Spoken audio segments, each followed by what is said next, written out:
Olá, ouvintes do Mesa de Debates. Aqui quem está falando é o Guilherme. E no dia de hoje, né, vamos dar início aqui à nossa programação, né? Como vocês já sabem, né, o Mesa de Debates está numa semana de ciclo de debates, mas devido aí denúncias, né, que ia acompanhando a luta aí dos trabalhadores aqui da região de São José, eu resolvi, né, pegar um tempinho aqui dessa semana e falar, né, o que está acontecendo aí com os servidores de São José dos Campos. E a minha convidada aí para falar sobre esse tema é uma conhecida aqui do canal, né, a professora Jéssica, né, diretora aí do Sintserv. E então, antes que vai falar um pouco aí, né, o que está acontecendo. Então, Jéssica, para aqueles que ainda não te conhecem, né, o canal tá aí com quase 5 mil inscritos. Eu peço aí que você se apresente primeiramente. Estava desligado o microfone. Primeiro, eu gostaria de agradecer, Guilherme, mais uma vez o convite para participar aqui do Mesa de Debates. Queria dizer também que estou muito contente de saber que o Mesa de Debates está crescendo, continua fazendo bons debates e está aglomerando aqui, agregando nesse canal lutadores e lutadoras sociais do Brasil inteiro que estão interessados em debater questões da política nacional, da conjuntura, das lutas. Então, fico contente de fazer parte aqui, de alguma maneira, dessa história, né? Porque estou acompanhando desde o comecinho. Lembro que em 2020, eu acho que foi quando o canal começou, não sei se é isso mesmo, mas em 2020 eu lembro que já participei em 2021, 2022, e estamos aqui. Então, vida longa ao Mesa de Debates. É, a gente se encontrou na Câmara, né, na última quinta-feira, que foi quando você me fez o convite para participar aqui do Mesa de Debates.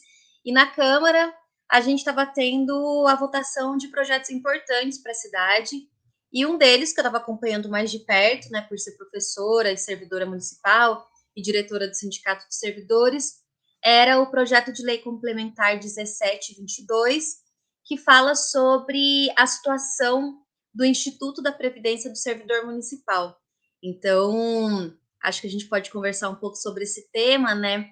Entrando um pouco nesse debate sobre as lutas dos trabalhadores aqui em São José, especificamente sobre o projeto que a Prefeitura de São José dos Campos, né, do Anderson Farias, que é do PSD, que era vice do Felício Ramute, que hoje é vice do Tarcísio, que é governador do estado eleito, né?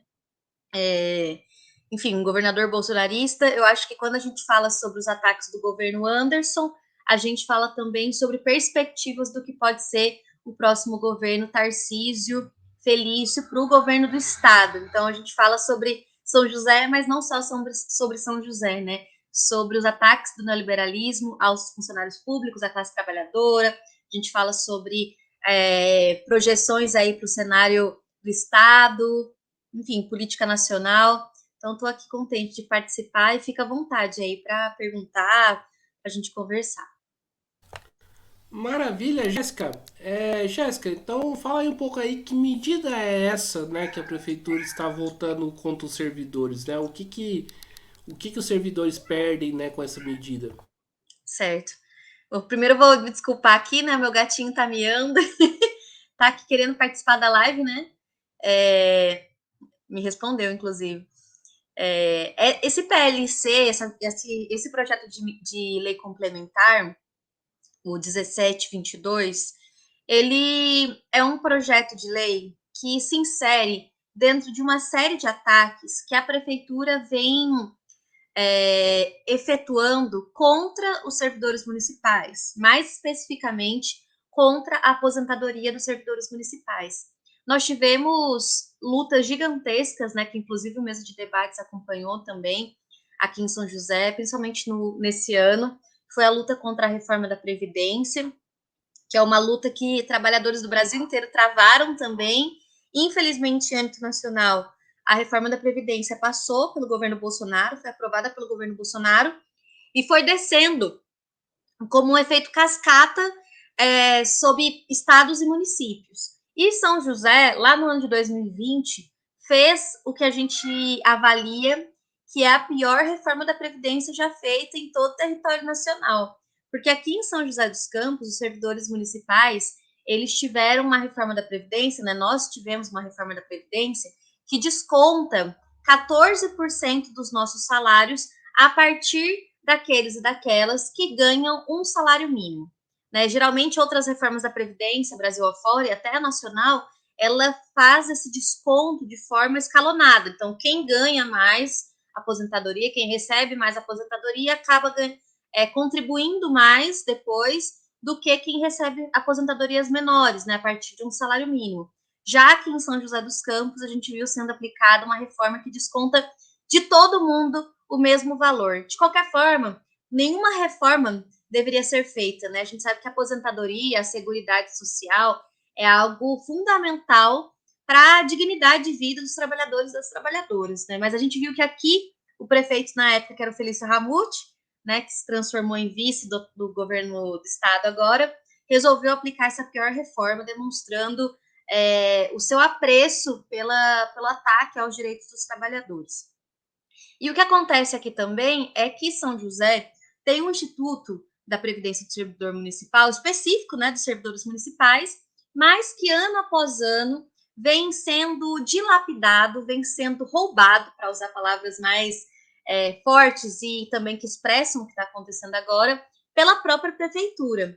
Então, a prefeitura vem aprovando ano após ano leis que ampliam o poder da prefeitura sobre o Instituto da Previdência, sobre o patrimônio que os servidores e servidoras, a partir da sua contribuição mensal, aportam ao Instituto da Previdência. Então, a prefeitura, por exemplo, tem deixado de pagar os aportes que são obrigatórios de serem pagos toda vez que os cálculos mensais do Instituto da Previdência terminam numa balança não tão favorável para o Instituto da Previdência.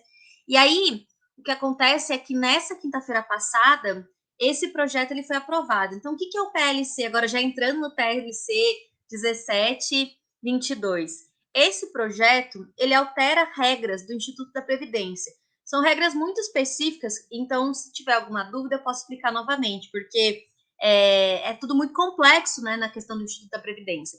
Mas o que acontece é que, tentando resumir, tentando falar de maneira mais didática, a prefeitura tirou os servidores aposentados que são de um grupo de aposentados dentro do Instituto da Previdência e colocou num outro grupo, e esse outro grupo que não estava atuando em déficit, que estava com superávit, ou seja, que ainda tinha dinheiro para pagar aposentadorias a longo prazo, vai ter que pagar as aposentadorias deste outro grupo que não atua em superávit, ou seja, que não estava dando conta de pagar as aposentadorias. Só que quem está nesse grupo é o meu caso, por exemplo, porque eu sou uma servidora nova, né? Eu entrei a partir de 2011. Quem está nesse grupo está no plano novo de carreira, que é um plano que a gente pode discutir outro tema, porque em outro momento, porque também é bastante complexo, mas nossos salários são menores. Se os nossos salários são menores, a nossa contribuição mensal para a Previdência, que é 14%, ela é proporcional aos nossos salários, que são menores. Então, a nossa contribuição é menor, ou seja, o nosso patrimônio é menor. Se o nosso patrimônio, sendo menor, vai ter que dar conta de pagar a nossa aposentadoria, a aposentadoria dos mais antigos, significa que daqui a pouco tempo não vai ter mais dinheiro nesse cofre para pagar a aposentadoria do servidor. Outra alteração muito séria e muito mais grave do que essa que foi feita por esse mesmo projeto, esse PLC 1722, é que a prefeitura ela vai poder utilizar os recursos do próprio instituto para pagar as contas que ela deve, as dívidas que ela deve ao instituto. Então é como se eu emprestasse dinheiro de você, Guilherme, e roubasse coisas da sua casa para vender e para pagar essa dívida que eu estou devendo a você. Ou seja, eu tiro de você para te pagar. É isso que a prefeitura vai fazer com o Instituto da Previdência. Ela tem uma dívida milionária, daqui a pouco eu posso até colocar atualizada aqui, mas é uma dívida realmente milionária com o Instituto da Previdência, e ela vai tirar dinheiro do próprio Instituto, porque o Instituto tem imóveis, tem receita, tem uma grana, e ela vai tirar essa grana para pagar a dívida que ela tem com o próprio Instituto. Isso retroativo a 2011. Então, de 2011 para cá, a prefeitura vai poder pegar o nosso próprio dinheiro para pagar o que deve para nós mesmos. Então, é esse o projeto que foi votado a toque de caixa na Câmara nessa quinta-feira. Chega a ser uma aberração jurídica. A Comissão de Justiça, né, da Câmara emitiu um parecer que demonstra que, em vários aspectos, esse projeto pode ser questionado judicialmente, porque tem inconsistências. O Tribunal de Contas também já acionou a Prefeitura de São José dos Campos, né, o governo Anderson Farias, para apontar irregularidades na condução da administração do Instituto, né, mostrando que a forma como a prefeitura tem utilizado o dinheiro do Instituto vai fazer com que, a médio prazo, o Instituto entre em falência e não consiga pagar as aposentadorias dos servidores. E esse projeto, ele deveria ter sido discutido, apresentado e aprovado pelo Conselho Administrativo do próprio IPSM, que é o Instituto da Previdência. E o projeto não passou integralmente, não foi discutido integralmente pelo Conselho Administrativo. Ou seja, são várias inconsistências, né, que demonstram que a Câmara aprovou um projeto muito nefasto para o servidor municipal, sem sequer ter possibilitado que a nossa categoria e nosso sindicato tivesse tempo hábil para entender e para se mobilizar contra o projeto. Então, o projeto foi aprovado a toque de caixa, sem nenhuma consulta, sem nenhum debate com a nossa categoria. Mais uma vez isso foi feito, né? E aí a gente se pergunta, né? Quanto tempo mais a Prefeitura de São José dos Campos vai seguir ampliando esses ataques e a justiça vai ser conivente com isso, né? Então, a gente, enquanto sindicato, tem feito debate com a nossa categoria, tem levado essa informação para a nossa categoria, porque esse deveria ser o papel da prefeitura, mas não é, deveria ser o papel da Câmara, mas a Câmara não fez isso, porque boa parte dos vereadores que estão hoje na Câmara são coniventes com a política do Anderson Farias, então não tem nenhuma pretensão, nenhuma vontade política de debater esses projetos a fundo com os principais interessados nesses projetos. Então, a gente vai atuar de todas as maneiras possíveis, né? Agora, tentando reverter isso que foi aprovado para garantir que lá na frente a gente tenha um instituto que pague aquilo que é direito do servidor e da servidora municipal, que é a aposentadoria.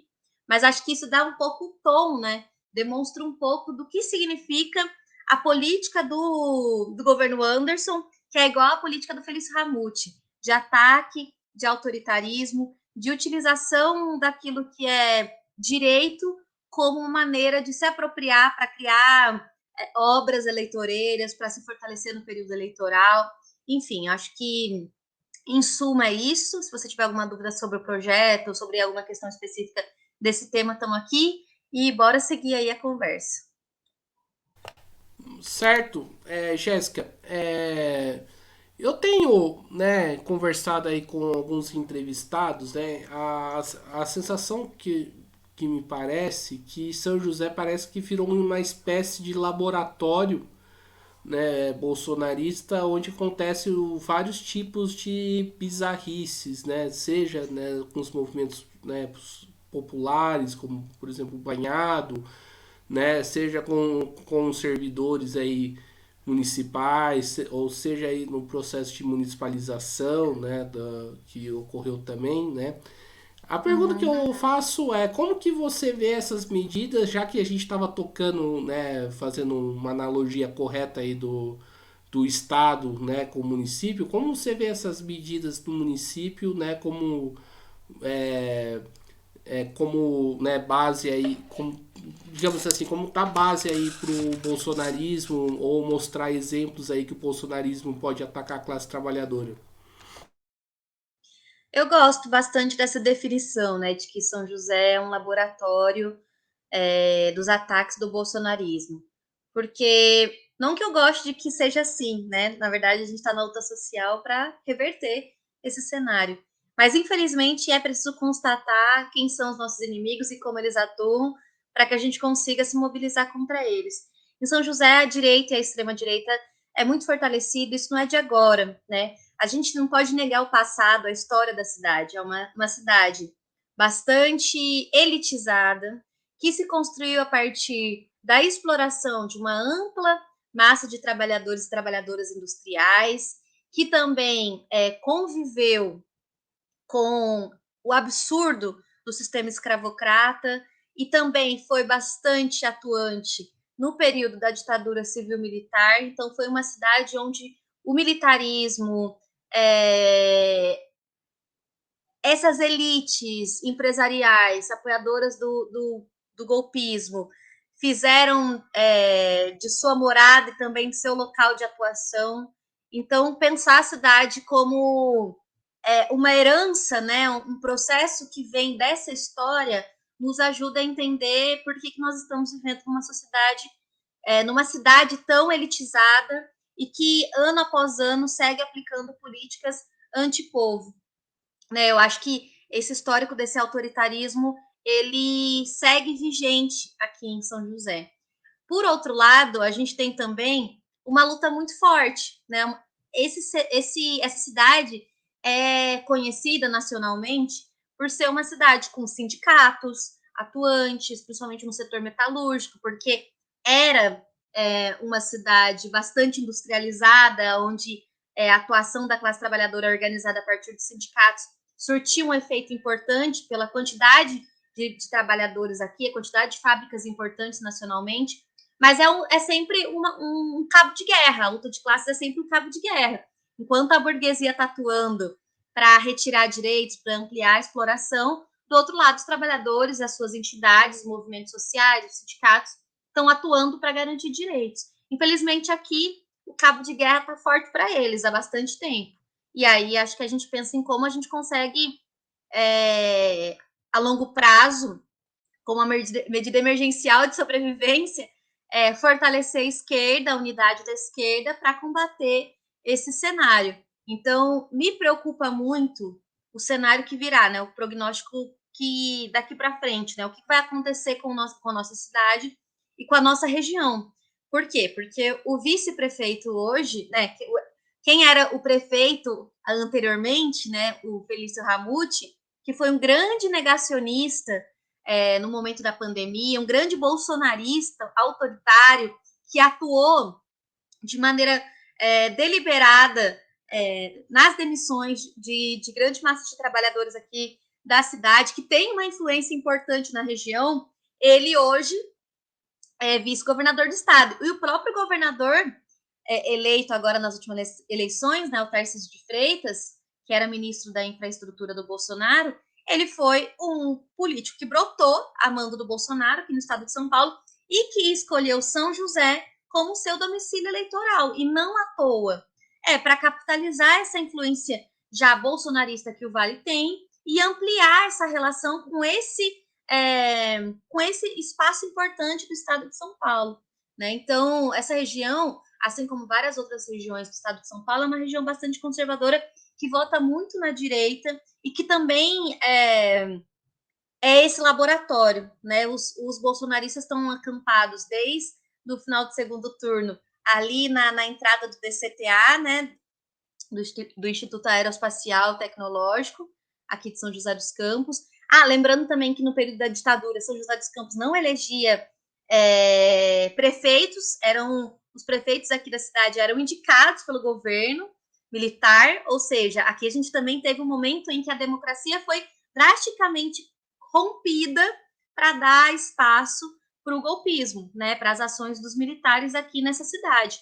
Então, acho que somando toda essa trajetória da cidade, somando esse projeto político que existe hoje, né, para essa região, eu acho que a gente vai ter que lutar muito no próximo período. É claro que nós tivemos uma vitória no último período, uma vitória que foi histórica, que foi a possibilidade da gente derrotar o Bolsonaro nas urnas, mas a vitória do Lula por si só não nos garante a derrota do projeto bolsonarista, a derrota do projeto golpista. E aí, então, voltando aqui reafirmar algo que eu acho que é bastante importante. Nós vamos precisar de muita unidade da esquerda para sobreviver, para resistir e para lutar contra os ataques do bolsonarismo no estado de São Paulo, a partir das mãos do Tarcísio de Freitas e do Felício Ramute, e para lutar contra os golpistas na perspectiva de ampliar a democracia no nosso país, que sempre foi muito limitada, e de derrotar também o legado do golpe que arrasou o nosso país nos últimos 6 anos, né? O legado do Temer, o legado principalmente do Bolsonaro. Eu acho que o PSOL, né, que é o partido que eu faço parte, não tem que ser um partido que esteja atrelado ao governo Lula, tem que ser um partido que seja independente, mas um partido que tenha principalmente como horizonte a luta em defesa da derrota do legado do golpe, né, da revogação das reformas que foram aprovadas nos últimos anos, e um partido que aponte para uma direção de construção de uma sociedade digna para o povo brasileiro, né? Então, acho que isso também tem que se refletir na atuação militante de todos nós que atuamos aqui no setor do Vale do Paraíba, né? Aqui nessa região, sobretudo São José dos Campos, que a esquerda se fortaleça, se una e que também nas eleições de 2023, aliás, desculpe, de 2024, a gente possa fazer uma unidade da esquerda, dos lutadores aqui, para também ser uma expressão política eleitoral capaz de fazer frente a esse projeto político que está em voga aqui na cidade há muitos e muitos anos, que segue aplicando muitos ataques, inclusive esse que eu vim conversar com você aqui hoje, que é o da reforma da Previdência. Opa, vários elementos aqui que você coloca que vai estar pano para manga para discussão de outras lives futuras, né? Com Com certeza. certeza. Ô, Jéssica, você coloca uma coisa muito interessante, né? Que é a questão da unidade da esquerda, né? E eu avançaria um pouco mais na discussão, né? Falaria em unidade das lutas, né? Porque é uma coisa muito engraçada quando você vai na câmera, né? Tipo, quando você vai na câmera, né? Eu fui, né, seja com os professores aí do estado, né? E também com o movimento aí de moradia, né? Foi aonde que eu te encontrei. Parece que tem vários outros movimentos, né, lutando naquela parte de cima da câmera, né? Por que não propor uma unificação dessas lutas, né? Já que a gente está falando de unidade da esquerda, por que não propor uma unificação aí das lutas, né? Daqui de São José? Porque é uma coisa até chega até a ser engraçado. Você vai lá com a sua categoria e encontra tipo um parceiro que está lutando por outra coisa, mas com o inimigo, né, sendo o mesmo. Eu acho que dá para a gente pensar em várias questões, né? Primeiro que, de fato, setorizar as lutas é uma característica das mobilizações dos últimos anos, né? A luta feminista, a luta negra, a luta LGBT, a luta dos sindicatos, a luta do sem terra, dos movimentos de moradia.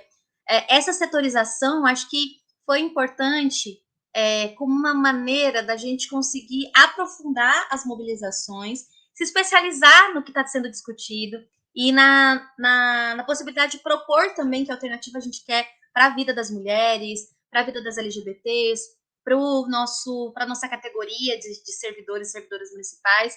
Mas eu acho que essas lutas elas precisam, de fato, estar conectadas em dois aspectos. Primeiro, no horizonte estratégico dessas lutas, né? Porque, por exemplo, não dá para ser feminista e ser capitalista, defender o capitalismo, porque o feminismo é uma luta que também entende que a sociedade capitalista ela é reprodutora do machismo, ela se apropria do machismo para seguir existindo. Então, se o meu horizonte feminista for um horizonte de feminismo liberal, vai chegar no momento em que ele vai ser bastante limitado, porque só vai dar condições de sobrevivência e de qualidade de vida para mulheres ricas, burguesas, brancas, ignorando toda a diversidade de mulheres existentes, principalmente nos países mais periféricos, né, nos países do sul global, nos países da África, enfim, nos países que foram colonizados. O movimento de moradia, por exemplo, o movimento de moradia luta especificamente sobre a questão do acesso à moradia, de dignidade de moradia, pelas não desocupações, mas se parar no horizonte de garantir a moradia, não discutir saneamento, não discutir outras perspectivas de trabalho, de condição de educação de qualidade, vai ser limitado também. Então, acho que do ponto de vista estratégico de horizonte, os movimentos precisam se ligar. Eles podem ser mais específicos, mais especializados nos temas, mais concretos, mas também pensar nesse horizonte em comum. Então, movimentos que são o que a gente fala sobre os 99%, né? Movimentos ampliados que enxergam a totalidade, né? Que olham para a totalidade da realidade para poder pensar política, para poder organizar mobilização, para poder politizar as bases, né? Suas bases organizadas. E eu acho que tem um outro momento central de unidade dos movimentos políticos, né? Dos movimentos sociais, dos sindicatos, que são as lutas, as mobilizações mais massivas.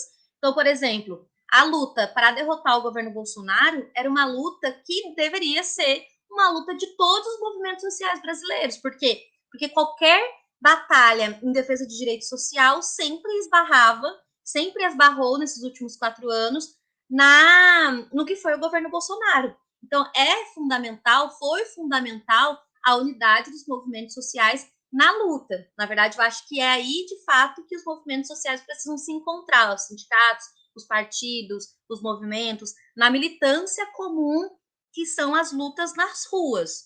Né? Nossa organização, a Resistência PSOL, sempre foi muito contundente nesse aspecto, né? De defender, por exemplo, que a campanha em defesa da eleição do Lula, a defesa da candidatura do Lula contra o Bolsonaro, não deveria ser só uma campanha proforme, uma campanha eleitoral comum, mas uma campanha militante de rua, de disputa de consciência, de mobilização concreta, porque se tratava de uma mobilização não só para derrotar um inimigo eleitoral, mas uma corrente fascista de massas que estava há 4 anos no poder e que queria aprofundar esse golpismo, esse autoritarismo para cima da classe trabalhadora, para criar uma verdadeira derrota da nossa classe, né, diante das retiradas de direitos. Então, eu acho que as mobilizações elas precisam se encontrar aí no terreno das lutas, mas elas podem também ser específicas, podem ser mais especializadas nos temas em que elas são que elas mobilizam quem está ali, né, vivendo, lutando por aquilo que é concreto na sua vida. Então, acho que é possível, é importante, dá para coexistir. Eu acho que tem momentos-chave que a gente tem que se juntar de fato. Tem pleno acordo com o que você colocou. Certo, Jéssica. Jéssica, você citou aqui na sua fala da questão, né, da dívida que a prefeitura tem, né? E acho que seria importante a gente conversar aqui com o quanto que essa cidade arrecada. Você tem alguma noção de qual que é a arrecadação da cidade, né? Ou até mesmo o produto, né, interno bruto aqui da cidade? Olha, Guilherme, esse é um debate importante, né? Não sei números reais hoje, mas São José dos Campos é uma das cidades mais ricas do país, uma das que figuram em primeiro lugar, nos primeiros lugares de mais ricas do estado de São Paulo. Então tem uma arrecadação enorme, uma arrecadação invejável, mas ao mesmo tempo é uma cidade que, mesmo sendo muito rica do ponto de vista da arrecadação, do PIB, é uma cidade que não distribui essa riqueza. Tanto é que no período da pandemia, a região do Vale do Paraíba foi uma região do estado de São Paulo, uma região em que a miséria do povo aumentou nesse período da pandemia. Ou seja, mesmo aumentando a arrecadação, porque no período da pandemia São José também seguiu com altas arrecadações, tanto São José quanto outras cidades aqui do Vale do Paraíba tiveram as condições dos trabalhadores, da população mais pobre, pioradas nesse período. Isso tem a ver diretamente com um projeto político que é implementado nessa região, né? Um projeto de exploração, um projeto de descaso mesmo com a população mais pobre. Então, acho que é um pouco por aí.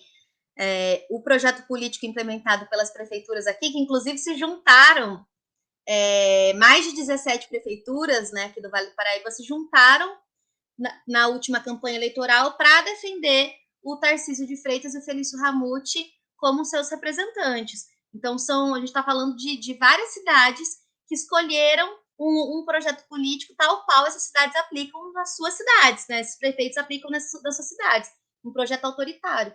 Então, acho que cabe a nós aí, mais uma vez, ter atenção e estar organizado para diante de todo ataque que vai vir daqui para frente, sempre se apoiando aí no que a gente tem já de mobilização dessa região. A gente tem Sem Terras aqui, a gente tem movimento de moradia, a gente tem muitos sindicatos, a gente tem movimento feminista atuante.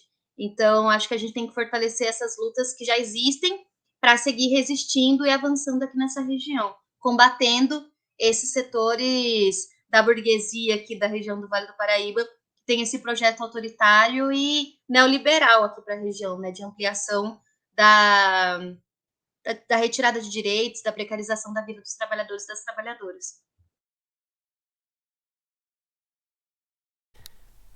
Acho que é importante a gente falar aqui também em relação à questão da votação na Câmara, né? Eu não consegui acompanhar o momento que votou. Quais vereadores que se colocaram a favor desse projeto do prefeito e quais vereadores que se colocaram contra? Liga seu áudio, por favor, Jéssica. Obrigada. Nós temos hoje 21 vereadores na Câmara Municipal. 8 desses votaram contra o projeto e o restante dos 21, ou seja, a grande maioria, votou a favor do projeto.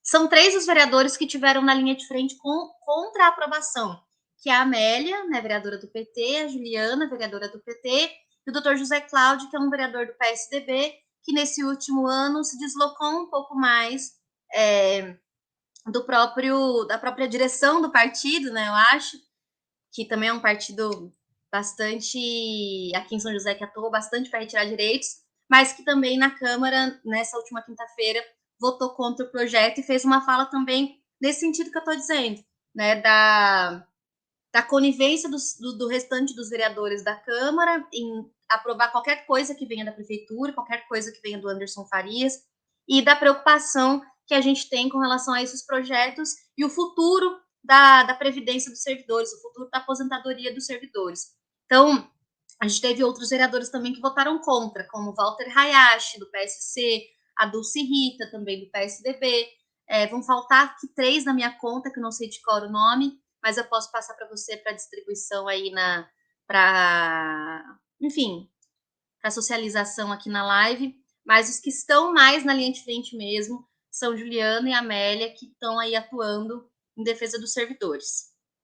O restante, a ampla maioria dos vereadores, são vereadores que a gente diz do amém.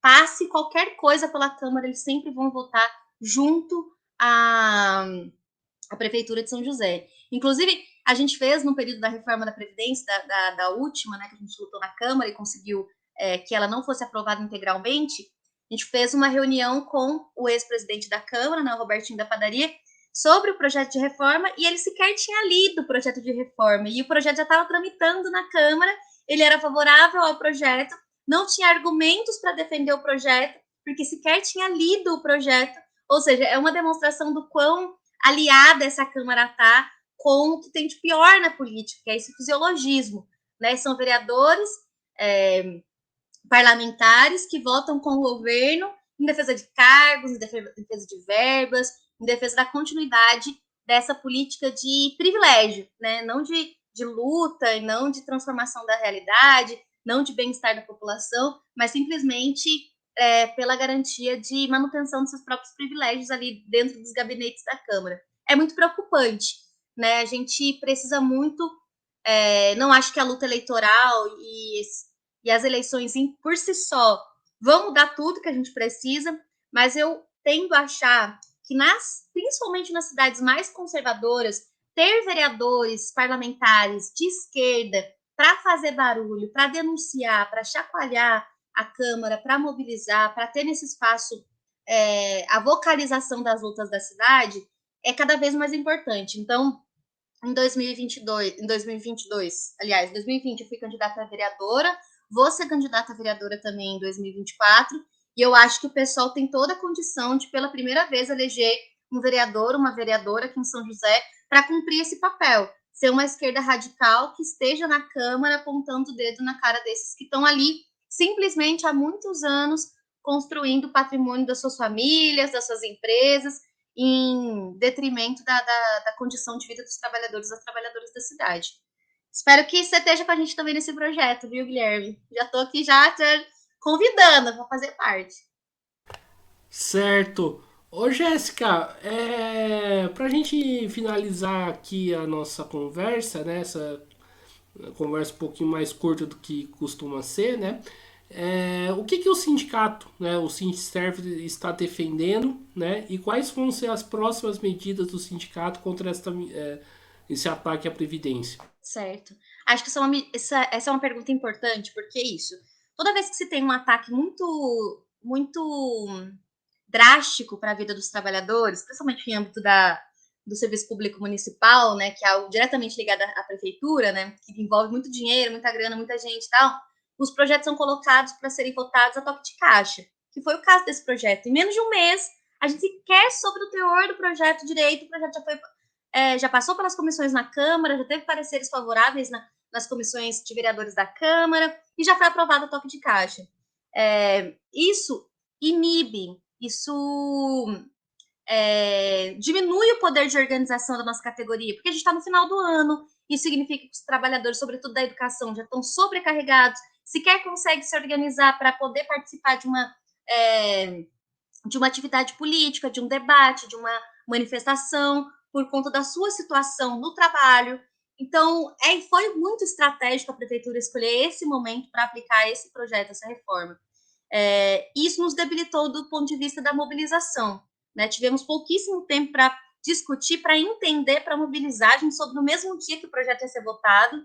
E agora eu acho que a gente tem alguns caminhos. Né? Primeiro, é entender quais são os principais flancos, os principais problemas jurídicos do projeto e atuar no âmbito da justiça, então questionando no Ministério Público, no Tribunal de Contas, então no Poder Judiciário, né, todas essas medidas inconsistentes aprovadas a partir desse projeto e, junto com isso, socializar o que significa esse ataque e, a partir de então, instigar a nossa categoria para a mobilização. A gente pretende também fazer audiências públicas para ampliar a visibilidade acerca do tema, tanto na LESP quanto no Congresso Nacional. Então, a gente espera que no próximo período o mesa de debates também possa cobrir essas atividades que eu acho que vão ser importantes, né, da categoria de servidores, para impedir, né, que esse caminho de retrocessos siga sendo aplicado acima do servidor.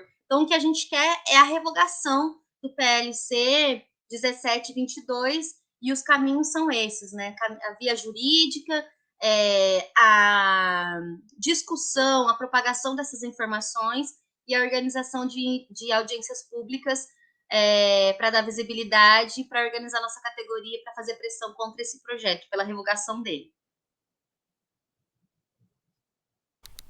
Maravilha, então, Jéssica, né? Estamos aqui encerrando aqui mais uma entrevista do Mesa de Debates. Quero aqui agradecer a sua participação, Eu que né? agradeço. Espero aqui que essa live contribua, ajude aí na luta dos servidores e passo a bola aí para você fazer as considerações finais.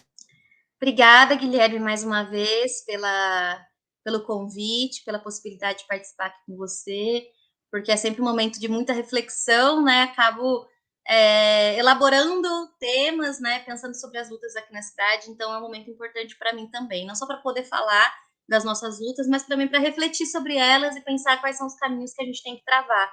Eu espero que esse ciclo de debates que você está fazendo aí no Mesa de Debates seja muito bom, que tenha bastante audiência, que seja bastante aproveitado aí para bons debates, porque a gente está precisando, e seguimos juntos nas lutas, porque eu tenho certeza que a gente vai se encontrar muito ainda no próximo período. Então, estamos juntos. Um abraço para você e para todo mundo que vai acompanhar aqui com a gente essa live, agora, que já está acompanhando, que vai acompanhar depois aí pelas redes. Abraço. Maravilha, então, mais uma vez agradecendo a Jéssica, agradecendo a você que estiver nos acompanhando. Não se esqueça aí de se inscrever aí no canal Podcast Mesa de Debate. Tudo um pouco curta, compartilhe, comentem nessa live, tirem suas dúvidas, né, sobre essa medida aí que ataca a previdência aí dos servidores. Também, né, curta a nossa página do Facebook Podcast Mesa de Debates, de tudo um pouco, e siga a gente, né, no Instagram. E para finalizar aqui de vez, né, Daqui a pouquinho, às 8 horas, né, vai ter uma mesa, né, de parte desse ciclo, né, de debates, aonde que vai estar, né, no dia de hoje vai estar, né, o PSTU, o POR, né, o PCB, né, a transição socialista e o reagrupamento revolucionário. Aí terão outras na outra semana, né, inclusive convidar a Jéssica a assistir, de quinta-feira, né, que o Cláudio aí da Resistência vai estar presente, então, né, fica aí o convite aí para acompanhar o ciclo, né, que o canal está fazendo. Então, forte abraço aí a todo mundo e até a próxima. Fui.